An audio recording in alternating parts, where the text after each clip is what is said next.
Good afternoon, evening gamers. My name is KarQ. Weekly Recall is a blog article series that Overwatch started doing. Last week they did hero bans, I believe. Now this week they're talking about Stadium. So sit back, relax, and let me read this to you with my mouth really close to the microphone. Okay, hey everybody. In this edition of the Weekly Recall, let's talk Stadium.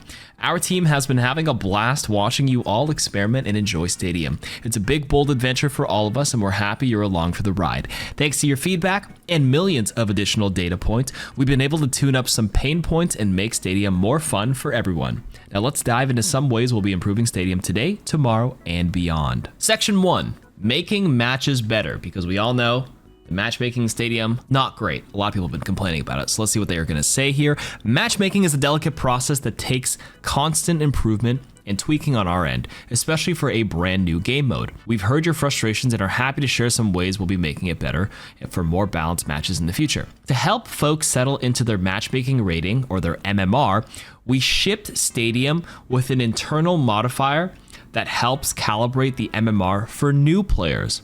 Now, the problem is that it was being applied to all Stadium players, not just new players, which caused matches to be wider than initially expected. We'll be patching this out on June 3rd. That's pretty soon from now. It's a couple of days, alongside a standard balance patch.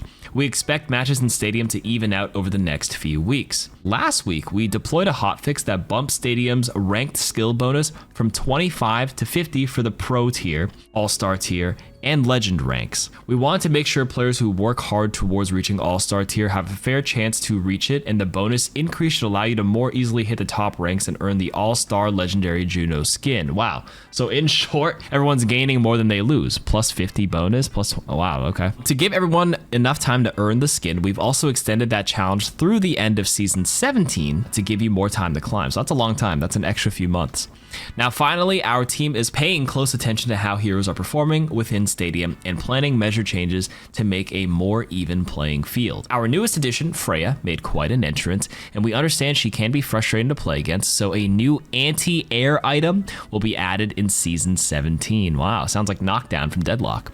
We've recently clipped her wings this week. Yeah, because they removed 2 powers. If you've been playing Stadium these past couple of days, they literally removed 2 of the parts of her Bola build. As of the reading of this, they brought it back yesterday. We've recently clipped her wings this week with a few more adjustments that should make her easier to handle the trenches of Stadium. All right, Section 2, builds. We're super excited about a feature shipping with Season 17, Stadium Forge. So if you've cooked up the best build for Soldier or Rhine, you'll be able to put that confidence to the test with the Stadium Forge system. So builds can be saved in the Stadium practice range and accessed during any Stadium match in the Armory.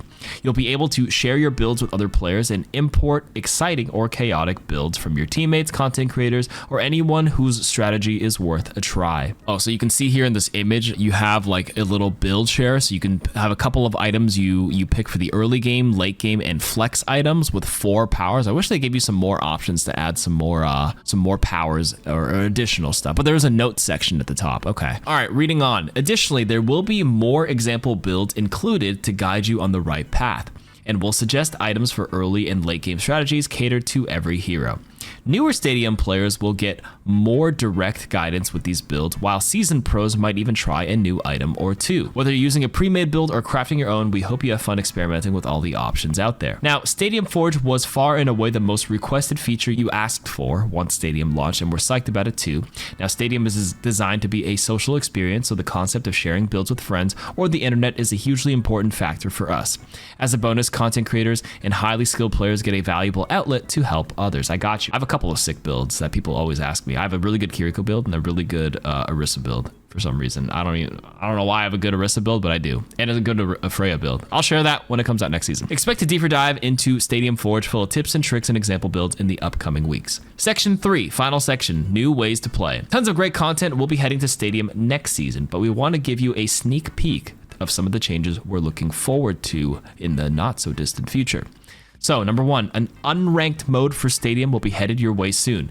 So you will be able to queue with your friends of all skill tiers. You will be playing a best of 5 series instead of a best of 7, resulting in quicker matches with no mercy rule necessary. I kind of like that because, you know, when you play quick play, like attacking or defending, you only play one side and the match is over. You don't flip sides. So shortening it from best of 7 to best of 5 is good. It also changes some of the builds. When people make builds, some of them are like round 7 builds, which I don't really think is a good way to make a build because I think builds should be online at latest. Earliest like round 3 and like latest round 5. Like 2 or 3 powers and a couple of items are usually good enough to like constitute what's a build. In any case, moving on. Okay, so maybe I jumped the gun here. They said powers in the best of 5 quick play are actually going to be given to you on rounds 1, 3, 4, and 5. So I take it back. You still get 4 powers.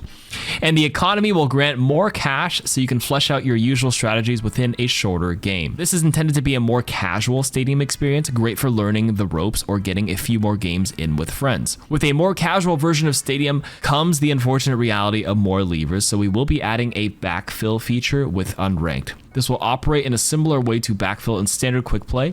Backfilled players will be given a stack of stadium cash equal to the progression of the game and will be able to shop before joining the match. As the MMR curve evens out, we'll be enacting more restrictions on grouping in Stadium in a future update. This will be very similar to the system we have in place for Overwatch's core competitive mode, where there are limitations on who you'll play with and against based on skill divisions. High-ranked players and those dealing with long queues should see improvements. Thank God, guys, I've been getting 30 to 40-minute queues around All-Star 4 and support. So I just stopped queuing it. Unless I'm in a group. When I'm in a group right now, I'm actually getting pretty decent queue times. Anyways, they said thanks for playing and we'll see you in the stadium developer team.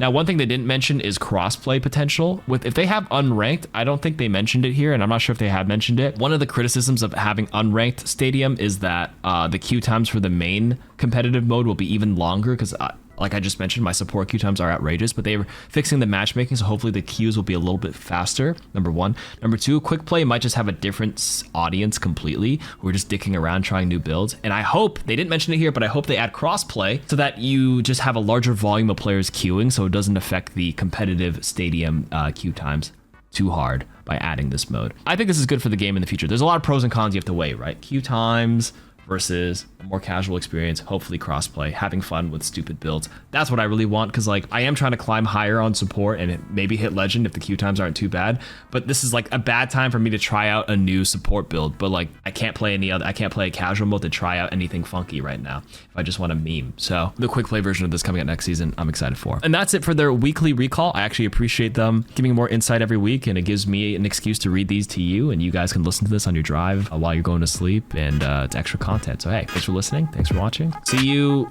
whenever. Subscribe.